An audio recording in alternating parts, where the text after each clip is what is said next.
Hello बच्चों, सबको मेरा नमस्कार और मेरे YouTube चैनल क्यूरियस फिजिक्स में आपका स्वागत है।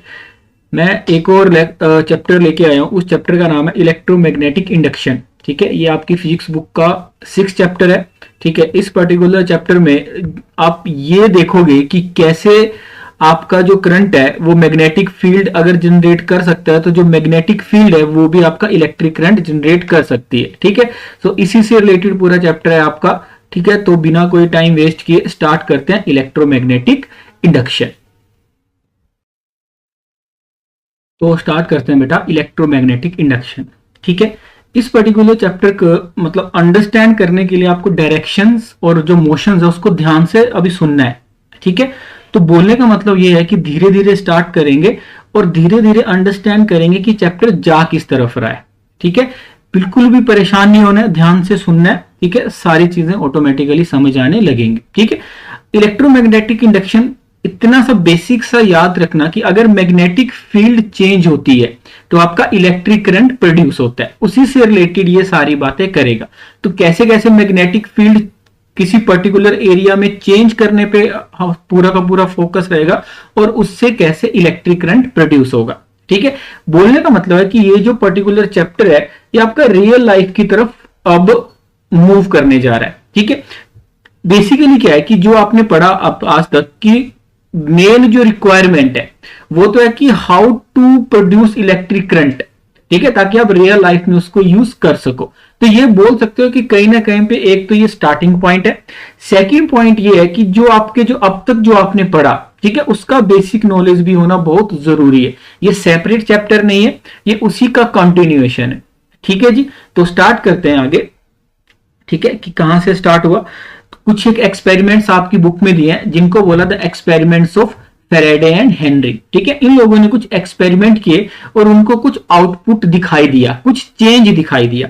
सबसे पहला क्या किया इन्होंने एक सेटअप लगाया। एक ये कॉइल है, अगर आप अभी देखोगे इसके नीचे इन्होंने एक सर्किट कंप्लीट किया और एक गैल्वेनोमीटर लगाया है। ठीक है, और गैल्वेनोमीटर का बेसिक पर्पस होता है, the basic purpose of galvanometer to measure the small currents. ठीक है, ये हमने लास्ट उसमें भी पढ़ा था मूविंग कोइल गैल्वेनोमीटर में। अब क्या किया उन्होंने, जब इन्होंने बोला कि ये मैग्नेट मूव करेंगे, सिंपल सी बात है, जो मैग्नेट है तो मैग्नेट के अराउंड क्या होगी, मैग्नेटिक फील्ड होगी। ठीक है, तो ये मैग्नेटिक फील्ड लाइंस की बात, और मैग्नेटिक फील्ड लाइंस आपको पता है कहां से कहां होती है, north to south outside the magnet, और इनसाइड द मैग्नेट क्या होती है आपका, साउथ टू नॉर्थ। जब बोला कि हमने मैग्नेट को मूव किया, ठीक है, इस कॉइल की तरफ, ठीक है, तो ऑब्वियसली बात है इसके अंदर मैग्नेटिक फील्ड लाइंस इंक्रीज होंगी, या इनडायरेक्टली बोलने का मतलब है कि ड्यू टू दिस मोशन इस पर्टिकुलर ये जो आपकी कॉइल है, सर्कुलर कॉइल, इसमें क्या हो रहा है आपका मैग्नेटिक फील्ड इंक्रीज हो रही है। ठीक है, बाद में हम चेंज पे आएंगे। ठीक है, तो यहां पे क्या हुआ आपका, जैसे ही इसको मूव किया, जब ये अपनी जगह पे था तब तो कुछ नहीं हो रहा था। जैसे ही मूव किया, ये जो पर्टिकुलर गैल्वेनोमीटर है उसने एक डिफ्लेक्शन शो करना स्टार्ट किया। बोलने का मतलब क्या है कि जैसे ही इसने मूव किया, इसने क्या किया, ये एक डिफ्लेक्शन शो करना स्टार्ट किया। बोलने का मतलब कि अब क्या इन दोनों के बीच में एक रिलेटिव मोशन हो रहा है। ठीक है, यहां पे क्या चेक किया कि relative motion of magnet and coil is responsible for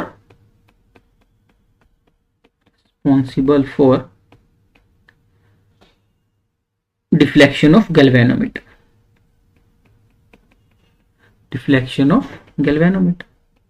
पर यहां पे बिल्कुल कंफ्यूज नहीं होना कि जो करंट है उसकी डायरेक्शन क्या है। जो करंट की डायरेक्शन पे जब हम आएंगे बेटा, तो वो जो करंट की डायरेक्शन है वो बताएगा आपको लेंजिस लॉ। ठीक है, वो हम पढ़ेंगे आगे। तो अभी इतना याद रखो कि इस पर्टिकुलर कॉइल पे मैग्नेटिक फील्ड चेंज हो रही है, क्योंकि जैसे ही आपका मैग्नेट मूव कर रहा है इसमें क्या हो रहा है, मैग्नेटिक फील्ड चेंज हो रही है। ठीक है, एक ये किया इन्होंने एक्सपेरिमेंट और उसकी वजह से इलेक्ट्रिक करंट प्रोड्यूस हुआ, और उसकी डायरेक्शन के बारे में हम बात करेंगे, अभी बात नहीं की। ठीक है, सेकंड उन्होंने एक और एक्सपेरिमेंट किया।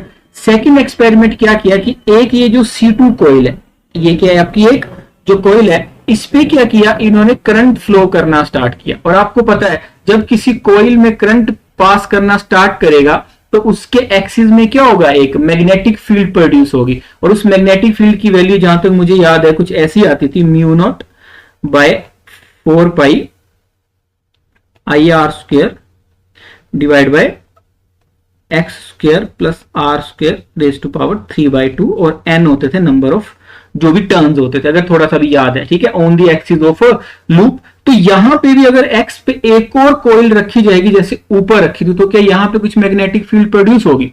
बोलने का मतलब है कि अगर C1 में ये बैटरी है, इसमें कोई भी करंट अगर I प्रोड्यूस करेगा तो ये जो C1 कॉइल है इसमें मैग्नेटिक फील्ड इसके अंदर जाएगी, ठीक है। फिर क्या किया इन्होंने, बोला कि हाँ ये सेटअप किया, फिर C2 कॉइल को मूव करना स्टार्ट किया। तो जैसे ऊपर था कि जो मैग्नेट को मूव किया तो इस C1 कॉइल में क्या हुआ, मैग्नेटिक फील्ड चेंज हुई। तो यहां भी जैसे C2 कॉइल को मूव किया तो यहां भी क्या हुआ, आपका G में डिफ्लेक्शन आया, मतलब इस C1 कॉइल में एक जो करंट है वो जनरेट होना स्टार्ट हुआ। तो क्या मैं यहां भी लिख सकता हूं the relative motion between two coils, ठीक है, बट कंडीशन क्या है, C1 कॉइल में C2 कॉइल्स में आपका कोई करंट पास करना चाहिए। उस रिलेटिव मोशन की वजह से क्या हुआ, C1 में एक करंट प्रोड्यूस हुआ, ठीक है। ध्यान में रखते चलना कि मैग्नेटिक फील्ड चेंज हो रही है, जब C2 को आगे पीछे लेके जाओगे क्या X चेंज हो रहा है, तो सिंपल सी बात है आपका मैग्नेटिक फील्ड भी चेंज हो रही है। और मैग्नेटिक फील्ड की डायरेक्शन आपको पता है, जिस डायरेक्शन में जो अभी मतलब करंट है उसमें जो थंब की डायरेक्शन है, ठीक है, जो लूप में होता था वो आपका मैग्नेटिक फील्ड की डायरेक्शन होगी। क्या मेरी बात यहां तक समझ में आई है? ठीक है। जो थर्ड इन्होंने एक्सपेरिमेंट लिया, थर्ड एक्सपेरिमेंट बोला कि ऊपर तो बोला कि हम ना मोशन की बात कर रहे थे, यहां भी सेम चीज है, ठीक है, लेकिन यहां पे क्या है कि C2 कॉइल को मूव नहीं करेंगे। उन्होंने बोला कि एक चीज करेंगे, जो ये की है, जैसे की को प्रेस किया, ठीक है, फर्स्ट केस जब की को प्रेस किया तो क्या हुआ, सडनली इसमें अभी करंट आया, कोई करंट इसमें पास करने लगा, इसको मूव नहीं कर रहे हैं, ठीक है। तो जब की को प्रेस किया तो G में सडन कुछ डिफ्लेक्शन आया, ठीक है। फिर जब एक बार प्रेस कर दिया फिर उसके बाद कोई डिफ्लेक्शन नहीं आया।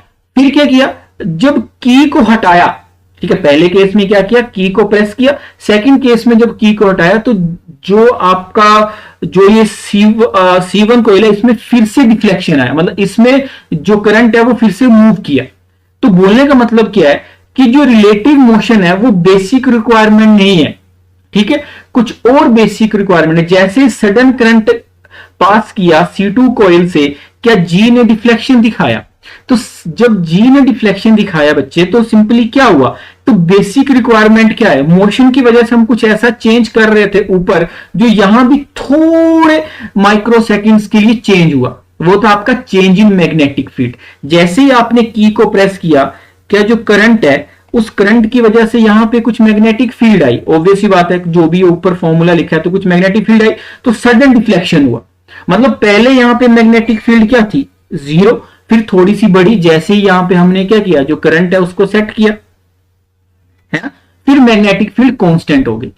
जैसे करंट हटाया तो मैग्नेटिक फील्ड फिर से 0 में आ गई। तो मान के चलो पहले 0 से B आई फर्स्ट केस में, ठीक है ना, और सेकंड केस में क्या आई होगी, B से 0।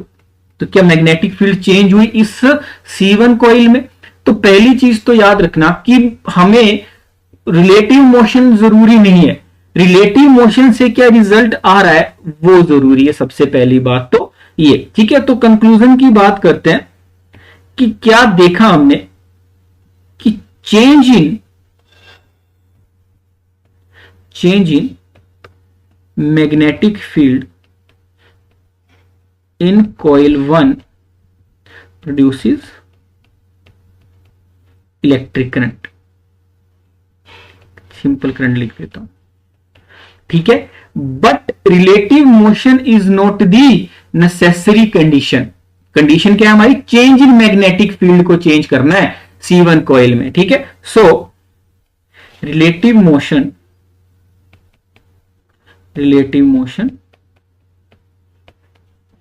is not the basic requirement. I hope यहां तक थोड़ी सी मेरी बात समझ में आई होगी, ठीक है। ये एक्सपेरिमेंट से ये पता चला कि अगर हम मैग्नेटिक फील्ड को चेंज करते हैं किसी भी कॉइल में, किसी भी लूप में, तो आपका वहां पे करंट प्रोड्यूस होता है। तो मैग्नेटिक फील्ड क्या कर रही है, लास्ट चैप्टर में क्या पढ़ते आ रहे थे कि electric current is responsible for the production of magnetic field, but here the change in magnetic field क्या लेके आ रही है, आपका करंट लेके आ रही है। ठीक है, क्या मेरी बात समझ में आई यहां तक? फिर आते हैं आगे, जो आप पढ़ते आए, जैसे आपने एक चीज पढ़ी थी इलेक्ट्रिक फ्लक्स, यहां पे पढ़ोगे आप मैग्नेटिक फ्लक्स। ज्यादा बात नहीं करते हैं, लेकिन मैग्नेटिक, जैसे आपने इलेक्ट्रिक फ्लक्स पढ़ा था, इलेक्ट्रिक फ्लक्स क्या पढ़ा था आपने, E dot A, E dot A वैसे लिखा जाता है जैसे है ना मैग्नेटिक फ्लक्स, ऐसे लिखा जाता है, और इसको लिखा जाता है बी डॉट ए या फिर बी ए कोस थीटा। ठीक है, एंड थीटा क्या होगा आपका, थीटा क्या है, theta is the angle between magnetic field, क्योंकि दोनों vector magnetic field and area, कि याद है सबको एरिया वेक्टर होता था कुछ। ठीक है, एरिया वेक्टर होता था, एरिया वेक्टर क्या होता था, सरफेस के परपेंडिकुलर। ओपन जाओ, अगर फर्स्ट तो जो लेक्चर है उसको आप सुनोगे, जहां पे हमने इलेक्ट्रिक फ्लक्स की बात करी थी, तो वहां पे हमने एरिया वेक्टर की बात भी करी थी। एरिया वेक्टर में यहां पे थोड़ा सा याद दिला देता हूं। फॉर एग्जांपल कोई आपके पास सरफेस है, मान के चलो ये सरफेस है कोई आपके पास। ठीक है, अगर इस सरफेस से मैं देखूं, अगर एरिया वेक्टर होगा तो इसका एरिया वेक्टर क्या होगा बेटा, इस ऊपर डायरेक्शन, ये इसका एरिया वेक्टर होगा, मतलब एरिया की डायरेक्शन। ठीक है, इसकी अगर रेडियस कोई, अगर मेरे से कोई पूछ ले, रेडियस मान के चलो इसकी आर है और ऊपर वाई डायरेक्शन है, तो इसका एरिया कोई मुझसे पूछ ले, एरिया अगर मेरे से पूछ ले, तो मैं क्या लिखूंगा, पाई आर स्क्वायर। तो ठीक है, सबको पता है, लेकिन इन जे डायरेक्शन, इन जे डायरेक्शन, मतलब एरिया की भी कोई ना कोई डायरेक्शन होती है। तो सिंपल आपका बी ए कोस थीटा। और मैग्नेटिक फील्ड जो है आपका एंगल बिटवीन, थीटा क्या है, angle between magnetic field and A, जैसे वहां पे थीटा क्या होता था, angle between electric field and area vector. ठीक है, ध्यान से रखना। और एरिया वेक्टर की डायरेक्शन की होती है परपेंडिकुलर टू द सरफेस, बिल्कुल भी कंफ्यूज नहीं होना, वहां पे बहुत अच्छे से समझाया है। अगर यहां पे, इसलिए इसको थोड़ा सा शॉर्ट रख रहा हूं, क्योंकि एरिया वेक्टर के ऊपर ज्यादा बात इस चैप्टर में तो नहीं कर सकते। ठीक है, एरिया वेक्टर पर्पस नहीं है, लेकिन हाँ मैग्नेटिक फ्लक्स की मतलब किस एरिया से कितनी मैग्नेटिक फील्ड पास कर रही है, ये आपको थोड़ा सा पता होना चाहिए। ठीक है, अब अगर मैं बात करूं, और बात करते हैं, अगर मैं इसके यूनिट्स की बात करता हूं, फाई बी या मैग्नेटिक फ्लक्स के मैं यूनिट्स की बात करूं, तो यूनिट्स अगर यहीं से समझ आ रहे हैं आपको, क्या होंगे, मैग्नेटिक फील्ड के क्या होते हैं, टेस्ला, और एरिया के क्या होते हैं, मीटर स्क्वायर। और इसका एक और नाम दिया गया है आपका, जिसको बोलते हैं वेबर, और वेबर को हम ऐसे भी लिख सकते हैं, इसको बोला वेबर। ठीक है, तो अगर वेबर, अगर तो फिर क्या आप मैग्नेटिक फील्ड के यूनिट वेबर फॉर्म में भी निकाल सकते हो। ठीक है, फाई के हो गए, तो आप कई जगह पे वेबर पर मीटर स्क्वायर भी लिखा होता है, या फिर कुछ ऐसे भी लिखे होते हैं, किसके, मैग्नेटिक फील्ड के। किसके लिखे होते हैं, मैग्नेटिक फील्ड के। तो कुछ बिल्कुल परेशान नहीं होना है। तो मैग्नेटिक फील्ड को आप मैग्नेटिक फ्लक्स की फॉर्म में भी लिख सकते हो, लेकिन यहां पे जो बेसिक याद अब तक रखना है आपको, वो है कि मैग्नेटिक फ्लक्स के यूनिट के होते हैं आपके वेबर। ठीक है, वो टेस्ला, क्योंकि जिस पर्सन ने इसके ऊपर रिसर्च किया उसी से रिलेटेड ये यूनिट यहां पे बनाए गए। ठीक है, आई होप यहां तक थोड़ा सा समझ में आया होगा। ठीक है, नेक्स्ट आता है, हम मैग्नेटिक फ्लक्स भी समझ गए, बेसिक सी अंडरस्टैंडिंग ये भी आ गई माइंड में, कि जो आपका, कि अगर चेंज करोगे मैग्नेटिक फील्ड किसी पर्टिकुलर लूप में, तो इलेक्ट्रिक करंट प्रोड्यूस होगा। डायरेक्शन की बात अब तक हमने नहीं करी है, वो हम सीख जाएंगे, लेकिन बिल्कुल भी परेशान नहीं होना, अब तक जो पढ़ा थोड़ा सा समझ में आना चाहिए। ठीक है जी, नेक्स्ट आता है आपका फेराडेज लॉ ऑफ इंडक्शन, या फिर, ठीक है, फेराडेज लॉ ने क्या किया, किसने बताया कि कितना करंट प्रोड्यूस होगा, इसने मैग्नीट्यूड दिया था। इसके फॉर्मूले ने डायरेक्शन भी दी, लेकिन फिलहाल हम मैग्नीट्यूड की बात करते हैं। इसने बोला the magnitude of induced EMF in a circuit is equal to the time rate of change of magnetic flux through the circuit. क्या ईएमएफ, पहले तो इंड्यूस्ड मतलब उसने पैदा किया।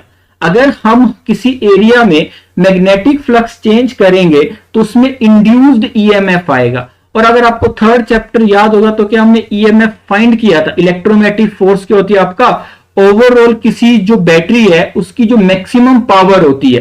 ठीक है, जो टर्मिनल पोटेंशियल जिससे आता था -IR करके, अगर थोड़ा सा याद होगा, मैं यहाँ पे लिख रहा हूं, यहां से रिलेशन नहीं है, लेकिन V is equal to E minus I R हुआ करता था। R क्या होती थी? इंटरनल रेजिस्टेंस, ठीक है, क्या होती थी? Internal resistance. तो E क्या होती थी? Electromotive force. तो ये कोई फोर्स नहीं है, ये कोई फोर्स नहीं है, यहां पे बिल्कुल परेशान नहीं होना, कोई फोर्स नहीं है। ये क्या है आपका? ये क्या है आपका? Potential difference. क्या है आपका? It is not a force, not a force, ये कोई फोर्स नहीं है, it is the potential, potential. क्योंकि पहले जमाने में जब रिसर्च हुआ तो इसके बारे में ज्यादा पता नहीं था, तो लोगों ने ईएमएफ कोई फोर्स बोलना स्टार्ट कर दिया जो इलेक्ट्रॉन को फोर्स देता है, लेकिन बाद में पता चला कि ये क्या है आपका? एनर्जी की फॉर्म में लिखा गया है इसको। ठीक है, क्या मेरी बात समझ में आई यहां तक? ठीक है, अब ये बोला, इसने बोला कि जो ईएमएफ प्रोड्यूस होगा, जिसको बोला इंड्यूस्ड, क्योंकि इलेक्ट्रिक फ्लक्स के चेंज ने प्रोड्यूस किया, तो ये स्टेटमेंट आपको पता होनी चाहिए फैराडेज लॉ की। इसने क्या बोला कि ईएमएफ जो प्रोड्यूस होगा वो क्या होगा आपका? Minus of D phi by D T. और फाई क्या है यहां पे? फाई सिंपली आपका क्या है? Magnetic flux. ये तो मतलब ऐसा मानो कि आप, कितनी बड़ी बात होगी कि अगर आप किसी एरिया में मैग्नेटिक फ्लक्स या मैग्नेटिक फील्ड को चेंज करोगे तो वो ईएमएफ जनरेट करेगा, मतलब पोटेंशियल जनरेट करेगा। अगर किसी सर्किट में अगर करंट कोई पूछ ले तो क्या होगा? सर्किट की ऑब्वियस ही बात है, कोई ना कोई रेजिस्टेंस होगी, तो वो हो गया आपका E by R. Ohm's law से आया आपका। ठीक है, ओम्स लॉ अगर थोड़ा सा भी याद होगा आपको, ये कहां से आया? ये ओम्स लॉ से आया। ठीक है, क्या मेरी थोड़ी सी बात समझ में आई है? अगर हाँ, अगर कॉइल में n नंबर ऑफ टर्न्स है, अगर एक टर्न ने दिया minus D five by D T, एक टर्न में इतना मैग्नेटिक फ्लक्स चेंज हो रहा है, तो ऑब्वियस सी बात है फॉर n टर्न्स, अगर n टर्न्स हैं तो फॉर n टर्न्स सिंपली क्या हो जाएगा आपका? Minus n D five by D T. क्या मेरी बात समझ में आई है यहां तक? आई होप थोड़ी सी अंडरस्टैंडिंग इंक्रीज हुई होगी। ठीक है, अब अगर मैं थोड़ा सा देखूं मेन पर्पस क्या है, मेन पर्पस अगर मैं यहां पे बताऊं कि मेन पर्पस अगर फाई चेंज होता है टाइम के साथ, या फाई भी जिसको बोला मैग्नेटिक फ्लक्स अगर टाइम के साथ चेंज होता है बेटा, तो उसमें क्या है कि वो पोटेंशियल जनरेट कर सकता है, और क्या वो इलेक्ट्रिक करंट भी जनरेट कर सकता है। तो बोलने का मतलब ये हुआ कि फाई चेंज कैसे कैसे हो सकता है। फाई का फॉर्मूला हमने बोला बी ए कॉस थीटा। अगर मैं मैग्नेटिक फील्ड चेंज कर दूं क्या फाई चेंज हो जाएगा? लूप का एरिया चेंज कर दूं क्या मैग्नेटिक फ्लक्स चेंज हो जाएगा? और अगर मैं एंगल चेंज कर दूं तो क्या मैग्नेटिक फ्लक्स चेंज हो जाएगा? तो फाई चेंज कैसे कैसे हो सकता है? इफ फाई चेंज कैसे कैसे हो सकता है? तीन तरीके से हो सकता है बेटा। इफ बी चेंज या तो बड़े या कम हो, है ना, ए चेंज हो, और थीटा चेंज हो। तो बहुत ही अच्छी बात सिखा दी आपको फैराडेज लॉ ने कि बोला कि बी चेंज होगा, ए चेंज होगा और थीटा चेंज होगा तो मैग्नेटिक फ्लक्स चेंज होगा, और मैग्नेटिक फ्लक्स अगर चेंज होगा टाइम के साथ तो क्या मिल जाएगा हमें? हमें मिल जाएगा ईएमएफ, ईएमएफ या फिर इलेक्ट्रोमोटिव फोर्स। ठीक है, क्या मेरी बात समझ में आई है यहां तक थोड़ी थोड़ी? तो बिल्कुल परेशान नहीं होना, अंडरस्टैंड करना कि करने क्या जा रहे हैं। ठीक है, थोड़ी सी अंडरस्टैंडिंग इंक्रीज करने के लिए आई थिंक सामने कुछ एग्जांपल्स होंगे। सबसे पहला एग्जांपल आपकी बुक में दिया है, what would you do to obtain a large deflection in the galvanometer. ठीक है, अगर गैल्वेनोमीटर में ज्यादा डिफ्लेक्शन करनी है तो आप क्या क्या कर सकते हो?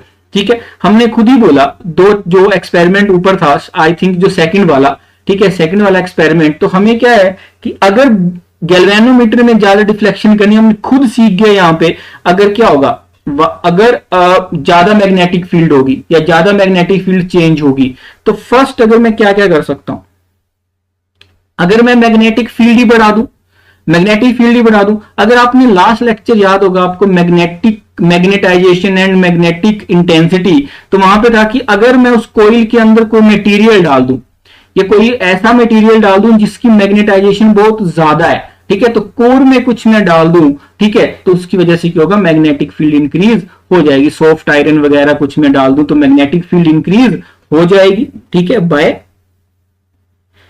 इंसर्टिंग, ये आपकी बुक में भी लिखा है, bye inserting soft iron type कुछ इन कॉइल 2। सेकंड कैसे बढ़ सकती है, सेकंड कैसे बढ़ सकती है, सेकंड बढ़ सकती है कि अगर मैं करंट ही बढ़ा दूं, ठीक है, अगर मैं करंट ही अगर बढ़ा दूंगा तो क्या मैग्नेटिक फील्ड बढ़ जाएगी, क्योंकि मैग्नेटिक फील्ड जो है वो क्या अभी करंट पे अभी डिपेंड कर रही है। तो बाय लार्ज बैटरी या लार्ज बैटरी लगाऊंगा तो ज्यादा करंट होगा, ज्यादा मैग्नेटिक फील्ड होगी और ज्यादा वहां पे डिफ्लेक्शन आएगा। How would you demonstrate the presence of an induced current in the absence of galvanometer. अगर गैल्वेनोमीटर की जगह क्या कर दूं मैं, सिंपल है, गैल्वेनोमीटर की जगह अगर मैं कोई बल्ब लगा दूं, क्या वो जलना स्टार्ट कर देगा, क्या वो जलना स्टार्ट कर देगा, तो मतलब वहां पे ये समझ में आएगा कि कोई करंट पास कर रहा है, अगर नहीं तो मतलब नहीं कर रहा है। ठीक है जी, क्या मेरी बात समझ में आई, ठीक है। सेकंड आता है आपका example, a square loop of side 10 centimeter and resistance 0.5 ohm is placed vertically in the vertically in east-west plane. A uniform magnetic field of field of 0.10 Tesla is set up across the plane in the northeast direction. The magnetic field is decreased to 0 in 0.70 seconds at a steady rate. Determine the magnitude of induced EMF and current during this time interval. अगर आप देखोगे बेटा simple सी calculations हैं, ठीक है। अगर मैं जाऊं स्क्वायर लूप होगा, किसमें बोला इन्होंने, in vertical direction, vertical direction किसके, वर्टिकल डायरेक्शन बोली है इन्होंने इन ईस्ट वेस्ट प्लेन। अगर मैं डायग्राम बनाऊं थोड़ा सा, अगर आपको थोड़ा सा समझ में आए, एक सेकेंड है ना,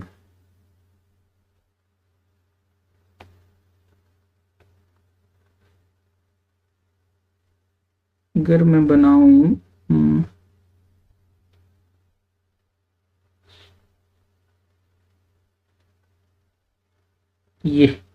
ये आपका कोई जो अभी प्लेन है, ये वर्टिकल आपको मतलब है, तो ये आपका अभी मतलब स्क्वायर, लेकिन ये किसमें है, vertical of east west direction. अगर ईस्ट वेस्ट डायरेक्शन अगर आपको थोड़ी सी भी समझ आती है तो क्या ईस्ट वेस्ट डायरेक्शन ये होगी,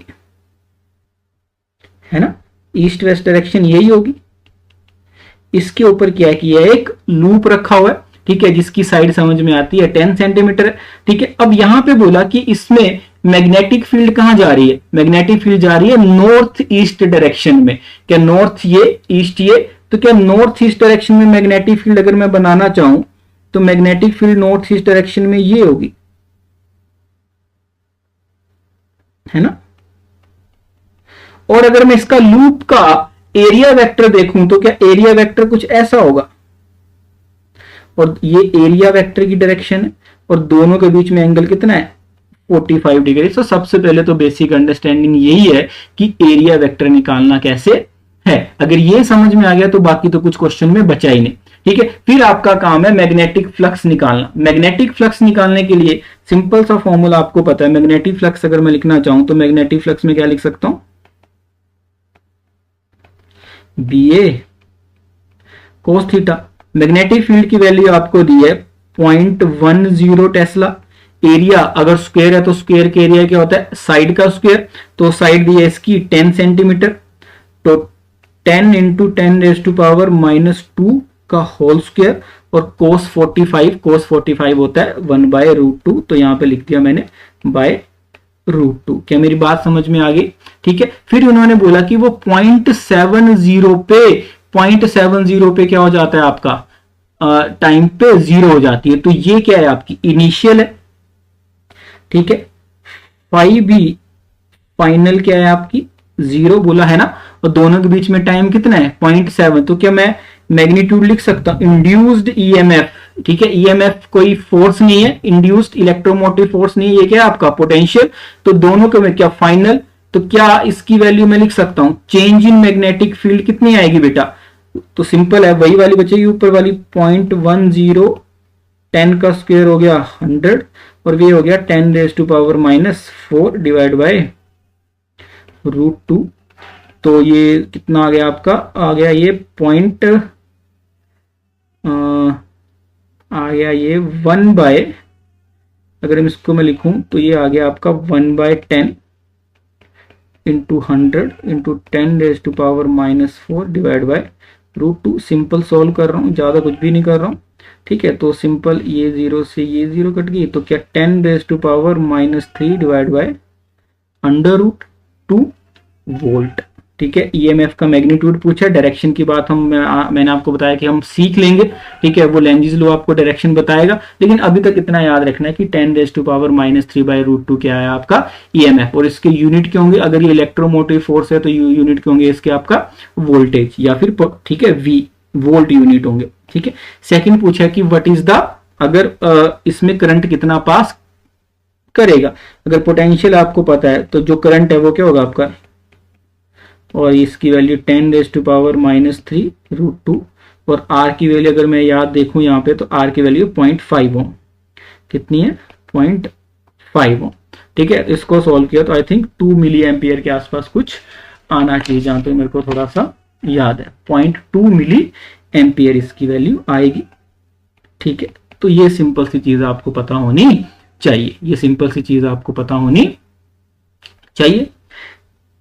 नेक्स्ट एग्जांपल अगर आप देखोगे सेम इसी की तरह, वैसे a circular coil of radius 10 centimetre 500 turns and resistance 2 ohm is placed with its plane perpendicular to the horizontal components of the Earth's magnetic field. It is rotated about its vertical diameter through 180 degree in 0.25 second. Estimate the magnitudes of the EMF and current induced in the coil horizontal component of the Earth's magnetic field at this, ठीक है। तो आपको सब कुछ पहले से मतलब इन्होंने दे रखा है, ठीक है। बी की वैल्यू कितनी दी है 3 × 10⁻⁻5 दे रखी है, ठीक है। और with its plane perpendicular to the horizontal, ठीक है। तो स्टार्टिंग में थीटा क्या है, थीटा इनिशियल 0, थीटा फाइनल 180 है ना जी। अगर मैं देखूं, अगर मेरा काम है यहाँ पे फाई इनिशियल और फाई फाइनल निकालना, ठीक है। अगर मैं फाई इनिशियल देखूं तो फाई इनिशियल कितना होगा, हमने यहाँ पे बोला कि डायरेक्शन की वैल्यू, हमें ज्यादा डायरेक्शन के बारे में सोचना अभी नहीं है। तो ऊपर जो माइनस साइन है, आप अगर देखोगे फैराडेज लॉ में तो माइनस साइन दिखाता है आपका डायरेक्शन को। तो अभी हमारा मेन पर्पस है कि हम d∅/dt निकाल लें, ठीक है। अगर मैं फाई इनिशियल देखूं तो उसकी वैल्यू क्या होगी आपका बी ए कोस थीटा, और कोस थीटा इनिशियल क्या है 0, तो बी की वैल्यू कितनी है यहाँ पे 3 × 10⁻⁻5। ए कितना है यहाँ पे πr², पाई आर कितना है आपका रेडियस में, तो इंटू 10 × 10⁻⁻2, ठीक है, क्योंकि इसको मीटर में रखना है, ठीक है। क्या πr², ठीक है।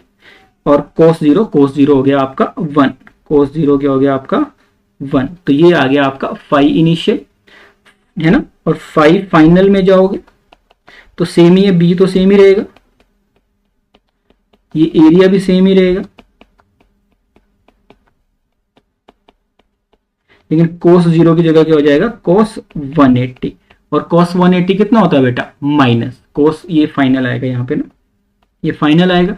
और cos 180 कितना होता है -1, तो ये आ गई आपका -3 × 10⁻⁻5 इंटू पाई इंटू 10 100 इंटू 10⁻⁻4, ये आ गया। वो ऊपर वाला क्या है प्लस, ये वाला है माइनस, तो चेंज कितना आया, चेंज इन फाई, क्या माइनस माइनस प्लस हो जाएगा, ठीक है। क्या हो जाएगा ये फाई इनिशियल माइनस या phi final minus phi initial कर लो, ठीक है। हमें तो चेंज से मतलब है, डायरेक्शन तो हम खुद पता कर लेंगे।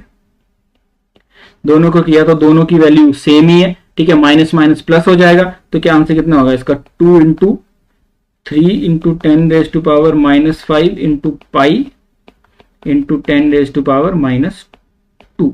यहां तक आपको कोई दिक्कत वाली बात है, और इसके यूनिट के होते हैं वेबर। इसको सॉल्व करोगे तो आपको यूनिट मतलब आंसर दिखाई देने लगेगा। मेरा फोकस है कि आपको चेंज पता होना चाहिए, फाई कैसे निकालना है इसकी थोड़ी सी अंडरस्टैंडिंग होनी चाहिए। तो क्या मैं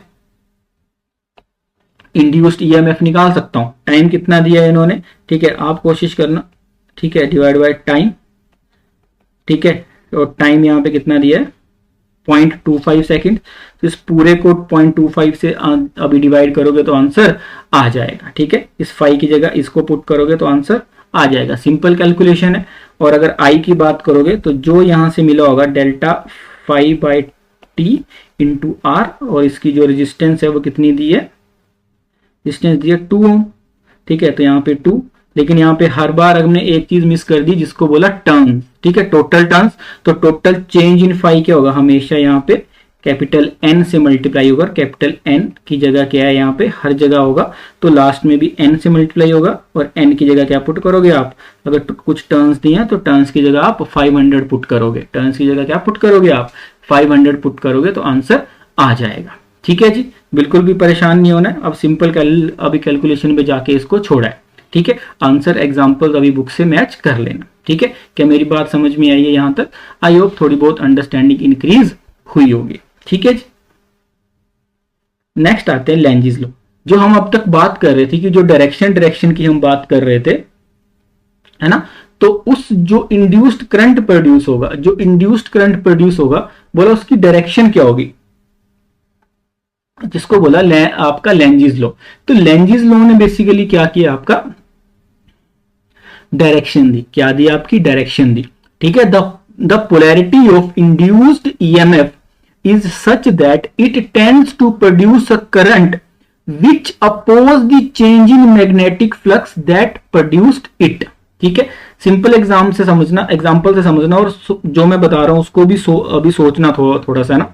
इसने क्या बोला कि अगर किसी लूप में मैग्नेटिक फ्लक्स अगर चेंज हो रहा है तो जो करंट प्रोड्यूस होगा वो इस मैग्नेटिक फ्लक्स चेंज को रोकने की कोशिश करेगा। या सिंपल लैंग्वेज में और बात करें कि जो करंट प्रोड्यूस होगा जिसने उसे पैदा किया है, पैदा तो किसने किया, सिंपल सी बात है, the reason is change in magnetic flux. तो बोला जिसने उसे पैदा किया है ये उसे ही खत्म करने की ट्राई करेगा। क्या मेरी बात समझ में आई? जिसने उसे पैदा किया है ये उसी को खत्म करने की ट्राई करेगा, ठीक है। जैसे फॉर एग्जांपल हम समझते हैं, अगर मैं देखूं ये कोई लूप मान लेता हूं मैं, आई होप आपको दिखाई दे रहा होगा, ठीक है। इसमें क्या किया, इसकी तरफ ना मैं एक मैग्नेट लेके आ रहा हूं, ठीक है, कोई मैग्नेट है, ठीक है, इस डायरेक्शन में अगर दिखाई दे रहा होगा तो ये कोई मैग्नेट है। आगे बुक में भी ऐसे ही सिखाया है आपको, जो भी डायग्राम दिया बस हमेशा याद रखना। ये कोई मैग्नेट है, ये इसका नॉर्थ पोल है और इसका साउथ पोल है, ठीक है। अब जब ये नॉर्थ पोल और साउथ पोल है तो इसमें ये कैसे मैग्नेटिक फील्ड लाएगा, ठीक है। मैग्नेटिक फील्ड मान के चलो, सिंपल जो आता है सबको पता है, नॉर्थ से साउथ जाती है, कुछ ऐसी डायरेक्शन में जाएगी,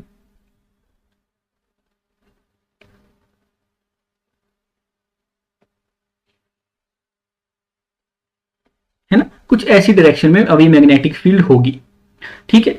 अब जब इसके अंदर मैग्नेटिक फील्ड, जब मैं इसको इस डायरेक्शन में अगर मूव करना स्टार्ट कर देता हूं, इस जो पर्टिकुलर ये आपका मैग्नेट है उसको मैं इस लूप की तरफ मूव करना स्टार्ट कर देता हूं, तो आपको लगता है कि मैग्नेटिक फ्लक्स चेंज होगा, है ना। और जब पास आएगा तो क्या ज्यादा लाइंस जो है वो इसके अंदर आएंगी, ठीक है। जब ज्यादा लाइंस अंदर आएगी तो क्या मैग्नेटिक फ्लक्स इंक्रीज होगा, और जब मैग्नेटिक फ्लक्स इंक्रीज होगा तो लेंजिस लॉ ने बोला कि जो इसमें करंट इंड्यूस्ड होगा वो क्या करेगा, इस मैग्नेटिक फील्ड फ्लक्स को जो चेंज है उसको रोकने की कोशिश करेगा, उसको रोकने की कोशिश करेगा। क्या मेरी बात समझ में आई? तो अगर ये मैग्नेटिक फील्ड यहां को लेके आ रहा है, अगर मैं इस डायरेक्शन में जा रहा हूं, ठीक है, तो इसमें लूप में करंट कैसे प्रोड्यूस हो कि इसको ये अपोज करे, इसको ये अपोज करे, ठीक है। क्या मेरी बात समझ में? थोड़ा सा यहां पे मतलब आपका थ्योरी वाला पार्ट है, हाँ, लेकिन अंडरस्टैंडिंग होना बहुत जरूरी है, ठीक है। जब हमने पढ़ा था कि लूप में मैग्नेटिक फील्ड की डायरेक्शन कैसी होती है, जो थंब है, थंब की डायरेक्शन दिखाएगी आपकी मैग्नेटिक फील्ड, और जो लूप में जो आपकी फिंगर्स हैं, ठीक है, फिंगर्स दिखाएंगी आपका जो अभी करंट की डायरेक्शन है, ठीक है। अगर मैग्नेटिक फील्ड इस डायरेक्शन में बढ़ रही है तो ये करंट कैसे प्रोड्यूस हो कि ये मैग्नेटिक फील्ड को अपोज करे, ठीक है, देखो ये ऐसे होगा, ऐसे, ताकि इसकी मैग्नेटिक फील्ड डायरेक्शन क्या होगी, इसके अपोजिट होगी। तो जो इंड्यूस्ड करंट है, जो इंड्यूस्ड करंट है वो ऐसे प्रोड्यूस होगा, ऐसे, है ना, ताकि उसकी मैग्नेटिक फील्ड की डायरेक्शन कहां हो,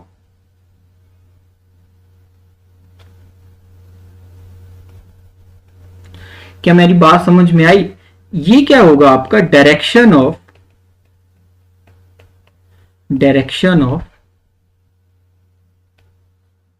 magnetic field, direction of magnetic field produced by induced current, produced by induced current.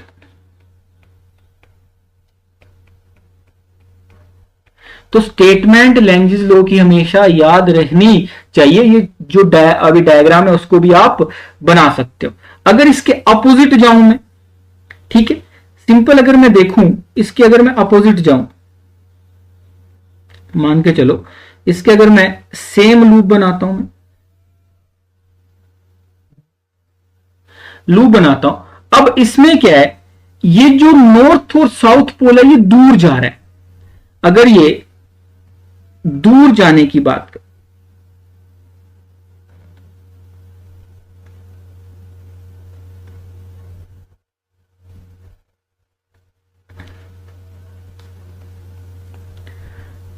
Sorry उल्टा कर दिया, एक सेकेंड है ना,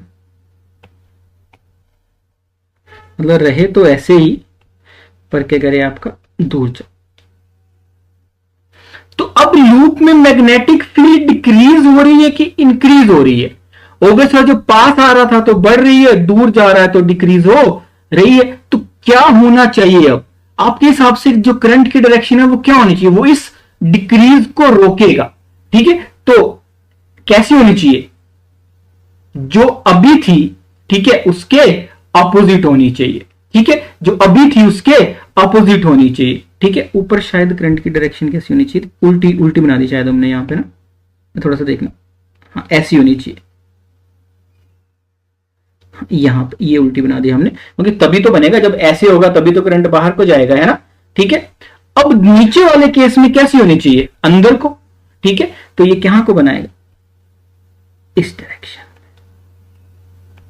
जो सिंपल सी बात है, जहां पे करंट जा रहा है वो जो इंड्यूस्ड करंट होगा वो चेंज को अपोज करेगा। यही लेंजिस में उन्हें सिखाया कि जो उसे प्रोड्यूस करेगा वो उसको, जिसने उसे पैदा किया है, ये उसी को मारने की कोशिश करेगा। ठीक है, तो यहां पे मैग्नेटिक फील्ड कम हो रही है, तो ये जो इंड्यूस होगा ये क्या करेगा, मैग्नेटिक फील्ड को बढ़ाने, मतलब कम नहीं होने देगा, ये कम नहीं होने देगा। क्या मेरी बात समझ में आई है? ठीक है, एक तो बात ये, बाकी बहुत सारी चीजें आपकी बुक में थ्योरी फॉर्म में लिखी हुई हैं, बट इतना समझो कि सेकंड है कि आपका ये कंजर्वेशन ऑफ एनर्जी को फॉलो करता है कि नहीं है। ठीक है, हमने क्या किया, जो अभी फर्स्ट केस हमने माना, ठीक है, फर्स्ट केस हमने माना, तो फर्स्ट केस अगर आप देखोगे उसमें क्या हो रहा है, ठीक है, मैग्नेटिक फील्ड यहां को और इस मैग्नेट की वजह से यहां को। अगर ये सिचुएशन नहीं होती, इसकी अपोजिट मान लेते हैं आप कि मैग्नेट भी यहीं को जा रहा है और इंड्यूस करंट की मैग्नेटिक फील्ड भी यहीं को जा रही है। ठीक है, तो क्या दोनों के बीच में फोर्स ऑफ अट्रैक्शन आ जाएगा? अब जब दोनों के बीच में फोर्स ऑफ अट्रैक्शन आएगा तो ये जो आपका मैग्नेट है और जो ये लूप है, इन दोनों के बीच में एक आप छोटा सा भी पुश करोगे तो क्या क्या मैग्नेट इसकी तरफ भाग जाएगा पूरा। जब मैग्नेट इसकी तरफ पूरा भाग जाएगा तो आपको क्या लगा कि आपको कुछ भी एनर्जी, कुछ भी फोर्स लगाने की रिक्वायरमेंट भी नहीं पड़ी। और जब आपको फोर्स ही लगाने की रिक्वायरमेंट नहीं पड़ी तो आपको लगता कि हम ऐसी मशीन बना सकते हैं, सिर्फ मैग्नेट को रखा, लूप को रखा, थोड़ा सा धक्का मारा, ये वहां पे भाग गया। और जब यहां पे ये भाग गया तो क्या होगा, हम ऐसी बहुत सारी मशीन्स बना सकते हैं कि जहां पे हमको कुछ एनर्जी लगानी ही नहीं पड़ेगी। बट रियलिटी में ऐसा पॉसिबल नहीं है। तो एक्चुअल में हुआ क्या, इसमें फोर्स ऑफ रिपल्शन लगा, मतलब अगर इस मैग्नेट को इस लूप के पास लेके आना है तो हमें कुछ वर्क डन करना पड़ेगा, कुछ वर्क डन करना पड़ेगा, और जो वर्क डन है वो हीट की फॉर्म में डेसिपेट हो जाएगा। ठीक है, क्या मेरी बात समझ में आई? ठीक है, ये कंजर्वेशन ऑफ एनर्जी है। अगर ये कंजर्वेशन ऑफ एनर्जी नहीं है तो हम ऐसी मशीन बना सकते हैं, तो परपेचुअल मशीन जिसमें हमें मतलब कोई भी काम करने की रिक्वायरमेंट नहीं है, लेकिन ऐसा होता नहीं है, ये इनफाइनाइट एक्सेलरेशन से भागने लग जाएगा। ठीक है, तो लेंजिस लॉ में थोड़ी सी थ्योरी है लेकिन बहुत ज्यादा इंपॉर्टेंट है। सबसे पहले तो डायरेक्शन हो गया, जो चेंज है ये उसको अपोज करता है। अगर मैग्नेट पास आ रहा है तो सिंपल सी बात है, ये क्या करेगा, मैग्नेटिक फील्ड को रिड्यूस करने की ट्राई करेगा, मतलब इसकी मैग्नेटिक फील्ड कहां होगी, बाहर की तरफ को। अगर मैग्नेट दूर जा रहा है तो इसकी क्या होगी, अपोजिट, मतलब ये मैग्नेटिक फील्ड अपने अंदर बढ़ाएगा, उस चेंज को रोकने की ट्राई करेगा। क्या मेरी बात समझ में आई है? यहां तक थोड़ी बहुत अंडरस्टैंडिंग इंक्रीज हुई होगी, आई होप। ठीक है, तो सिंपल ही आपका था जो हमने ऊपर लिखा उसको फिर से यहां पे लिखा था, polarity of induced EMF is such that it tend to produce a current which opposes the change in magnetic flux. तो ये स्टेटमेंट आपको पता होनी चाहिए, है ना। और सेकंड जो आपको आता है, the person does work in moving the magnet, this energy is dissipated by Joule heating produced by the induced current. ठीक है, थोड़ी सी मतलब जो थ्योरी है, ठीक है, वो मैंने यहाँ पे कम लिखी है, वो आप मतलब सिंपल बुक से भी उठा सकते हो, लेकिन अंडरस्टैंडिंग जरूरी है। अगर कंजर्वेशन ऑफ एनर्जी नहीं होगा तो मैग्नेट सीधा इसकी तरफ चला जाएगा या इससे दूर भाग जाएगा बिना कुछ भी काम किए, और ऐसा पॉसिबल नहीं है, ये violation of conservation of energy हो जाएगा। ठीक है जी, क्या मेरी बात समझ में आई? आगे चलते हैं, फिर एग्जाम्पल की फॉर्म में समझते हैं। पहला एग्जाम्पल है 6.4, बोला कि जो भी ये अभी फिगर है, shows planar loops of different shapes moving out of और into the region of magnetic field which is directed normal to the plane of the loop और अवे फ्रॉम द रीडर। ठीक है, फिर क्या लिखा है उन्होंने, determine the direction of the induced current in each loop using Lenz's law. ठीक है, अगर पहला केस आप देखोगे, इसमें मैग्नेटिक फील्ड कहां है, अंदर को। ठीक है, फर्स्ट केस में लूप क्या आ रहा है, मैग्नेटिक फील्ड के अंदर आ रहा है, तो लूप में मैग्नेटिक फ्लक्स बढ़ रही है कि कम हो रही है? ऑब्वियस सी बात है, क्या हो रही है, मैग्नेटिक फ्लक्स बढ़ रही है। जब इसके अंदर आ रहा है तो जो अभी इंड्यूस्ड करंट होगा वो इस मैग्नेटिक फ्लक्स के बढ़ने को रोकना चाहेगा। तो मतलब जो इंड्यूस करंट होगा वो मैग्नेटिक, उसका जो मैग्नेटिक फील्ड होगी वो किस डायरेक्शन में होगी? अगर ये क्रॉस अंदर की डायरेक्शन को है तो मैग्नेटिक फील्ड किस डायरेक्शन में होनी चाहिए, बाहर की डायरेक्शन की में, क्योंकि लेंजिस लॉ ने बोला कि ये उस चेंज को रोकता है। ठीक है, तो करंट कौन सी डायरेक्शन में होना चाहिए जब बाहर आ जाए, बाहर। ठीक है, क्या होना चाहिए, एंटी क्लॉकवाइज। क्या होना चाहिए, एंटी क्लॉकवाइज। जो करंट प्रोड्यूस होगा उसकी डायरेक्शन क्या होगी, एंटी क्लॉकवाइज। ये क्या करेगा, मैग्नेटिक फील्ड इसमें ये बाहर को प्रोड्यूस करने की ट्राई करेगा क्योंकि ये चेंज को रोकता है। ठीक है, सेकंड केस में अगर आप देखोगे तो ये लूप बाहर जा रहा है। अब मैं अगर बाहर जा रहा है तो मैग्नेटिक फ्लक्स कम हो रहा है कि बढ़ रहा है, मैग्नेटिक फ्लक्स कम हो रहा है, तो इस कम को रोकना चाहेगा। जब कम को रोकना चाहेगा तो कैसी होगी इसकी डायरेक्शन, आपका क्लॉकवाइज, क्योंकि जो इंड्यूस्ड करंट होगा उसकी मैग्नेटिक फील्ड की डायरेक्शन अंदर को होनी चाहिए। तो कैसा होगा ये, क्लॉकवाइज। क्या मेरी बात समझ में आई? सेम थर्ड, ठीक है, ये भी बाहर आ रहा है। जब ये बाहर आ रहा है तो क्या हो रहा है, मैग्नेटिक फ्लक्स कम हो रहा है, बढ़ रहा है? ऑब्वियस सी बात है, मैग्नेटिक फ्लक्स क्या हो रहा है, आपका कम हो रहा है। अगर मैग्नेटिक जो फ्लक्स है वो कम हो रहा है तो सिंपल सी बात है, जो इंड्यूस्ड करंट आएगा वो इस मैग्नेटिक फ्लक्स को कम होने नहीं देगा, तो वो जो इलेक्ट्रिक मैग्नेटिक फील्ड प्रोड्यूस करेगा उसकी डायरेक्शन भी कहां होगी, अंदर की तरफ को होगी। ठीक है, जब उसकी डायरेक्शन भी अंदर की तरफ को होगी तो उसको कैसे लिखोगे आप, वो भी कैसी होगी, जो सेकंड केस में, ठीक है, जिसको बोला क्लॉकवाइज। ये रहेगी इंड्यूस्ड करंट की डायरेक्शन, जो मैग्नेटिक फील्ड अंदर को। सिंपल रखना याद, जो चेंज होने से रोकता है, जो चेंज नहीं होने देना चाहता, जो चेंज नहीं होने देना चाहता। बहुत ही ज्यादा क्वेश्चन इससे बन सकते हैं, अच्छे क्वेश्चन बन सकते हैं, लेकिन बेसिक अंडरस्टैंडिंग अगर दिमाग में तो कोई भी ज्यादा कोई फर्क पड़ने वाला नहीं है। ठीक है, आई होप यहां तक थोड़ा सा समझ में आया होगा। फिर कुछ एक एग्जांपल इसी से रिलेटेड है। ठीक है, ध्यान से सुनना, और अंडरस्टैंडिंग को इंक्रीज करते हैं, और अंडरस्टैंडिंग को इंक्रीज करेंगे। फर्स्ट है, a close loop is held stationary in the magnetic field between the north and south pole of two permanent magnets held fixed. Can we hope to generate current in the loop by using very strong magnets? अगर हमने बोला कि loop move ही नहीं कर रहा है तो क्या मैग्नेटिक फ्लक्स चेंज होगा? जब मैग्नेटिक फ्लक्स चेंज ही नहीं होगा, जब मैग्नेटिक फ्लक्स चेंज ही नहीं होगा बच्चे, तो क्या होगा? आपका ईएमएफ प्रोड्यूस होगा नहीं। बेसिक कंडीशन ही क्या है कि मैग्नेटिक फ्लक्स चेंज होना चाहिए। जो आपका फेराडेज लॉ ने बोला, अगर मैग्नेटिक फ्लक्स चेंज ही नहीं होगा तो कोई भी करंट प्रोड्यूस नहीं होगा। तो सिंपल बोल सकते हैं यहाँ पे कोई भी करंट प्रोड्यूस नहीं होगा। अगर जिसको लॉज की अंडरस्टैंडिंग होगी ना, उसको चाहे आप थाउजेंड्स ऑफ क्वेश्चन दे दो, उसको जरा भी परेशानी होने वाली नहीं है। नेक्स्ट आता है, a close loop moves normal to the constant electric field between the plates of a large capacitor. Is the current induced in the loop when it is wholly inside the region between the capacitor plates, when it is partially? बोला कि EMF produce करता कौन है? Change in magnetic flux या change in magnetic field. ठीक है, जब magnetic field ही नहीं है यहाँ पे तो इलेक्ट्रिक फील्ड है, तो यहां पे कोई भी करंट प्रोड्यूस नहीं होगा। ठीक है, इलेक्ट्रिक फील्ड की वजह से कोई भी चेंज नहीं आता है। रीजन क्या है मेन चेंज होने का? Magnetic field. ठीक है, यहां पे है नहीं तो क्या ही क्वेश्चन बना है ना।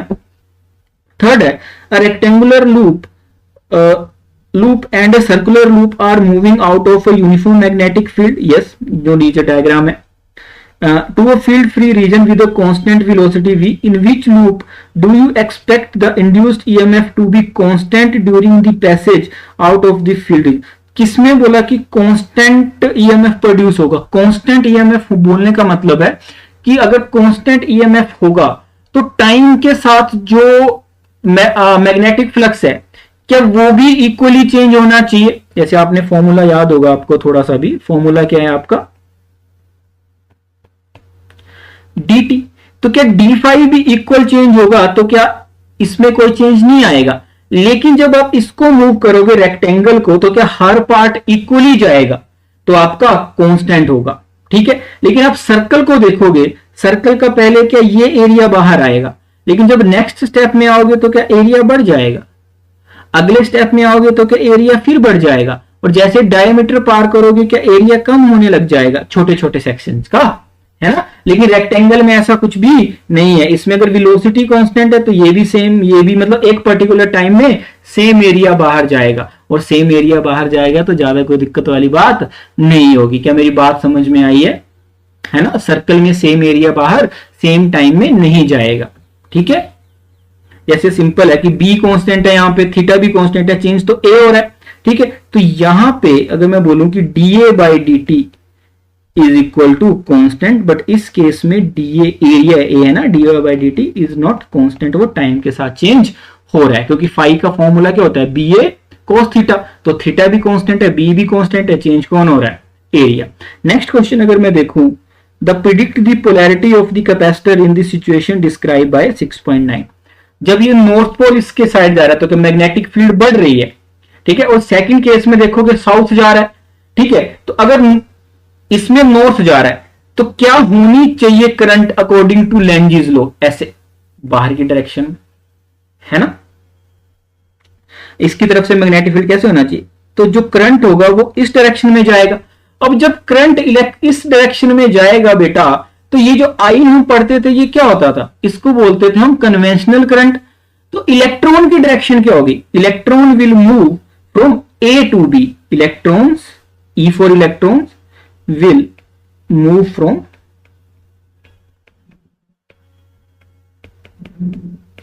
A to B। और जब इलेक्ट्रॉन्स A to B जाएंगे बच्चे, तो A में बचेगा क्या? द कंजर्वेशन ऑफ चार्ज, अगर याद होगा तो। ठीक है, कंजर्वेशन ऑफ चार्ज, इलेक्ट्रॉन चले गए तो पीछे क्या बचा?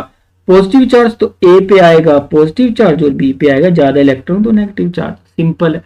ठीक है, यहां से भी सेम ही डायरेक्शन आएगी। अगर साउथ अंदर, अगर नॉर्थ अंदर आ रहा होता तो क्या अभी मतलब करंट की डायरेक्शन बाहर होती, लेकिन साउथ आ रहा है तो दोनों केस में करंट की डायरेक्शन क्या होगी? ये दोनों डायरेक्शन में क्या होगा? अपोज करेगा। दोनों, अगर दोनों मैग्नेट ऐसे आ रहे, एक का नॉर्थ और एक का साउथ, तो आई दोनों में सेम रहेगा, इसमें कंफ्यूज नहीं होना कि एक में ऐसे और एक में तो अभी मतलब आपका नेट जीरो। हाँ, अगर यहां पे अगर बाई चांस अगर नॉर्थ होता यहां पे और यहां पे साउथ, तब मैग्नेटिक फ्लक्स चेंज नहीं करता। ठीक है, ठीक है, क्योंकि ये इस तरफ को लाता, ये इस तरफ को लाता। ठीक है, सिंपल सी बात है। ठीक है, क्या मेरी बात समझ में आई? तो आपको आई होप यहां तक थोड़ा बहुत समझ में आया होगा। नेक्स्ट हम नेक्स्ट लेक्चर में करेंगे। ठीक है, तो बेसिक अंडरस्टैंडिंग ध्यान में रखना और हर चीज के नोट्स बनाने की आप ट्राई कर सकते हो। ठीक है, सो मेरी तरफ से इतना ही आज के लिए। Thank you so much, take care.